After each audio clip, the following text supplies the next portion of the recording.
मित्रांनो बघू शकता चांगल्यासाठी आपल्या जो आपण अंजनी गावात रेस्क्यू केला होता इंडियन स्पेक्टिकल कोब्रा भारतीय नाग विलास जाधव विजय जाधव यांच्या कोठ्यावर 8 दिवसाआधीच आपण एक नाग रेस्क्यू केला होता आणि परत 8व्या दिवशी आपण हा इंडियन स्पेक्टिकल कोब्रा भारतीय नाग परत एकदा रेस्क्यू केला होता.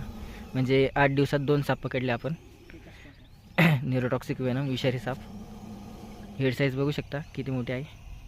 असा साप जर चावला तर शक्यतो सरकारी दवाखान्यात जाण्याचा प्रयत्न करा मित्रांनो, कारण की प्रायव्हेटमध्ये गेल्यानंतर तुम्हाला 1 ते 1.5 लाख रुपये खर्च येऊ शकतो. त्यामुळे शक्यतो सरकारी दवाखान्यामध्येच जा. त्याला आपण त्याच्या सानिध्यात नैसर्गिक आदिवासात रिलीज करण्यासाठी आलो. देवात सोडून घ्या, बाहेर घ्या.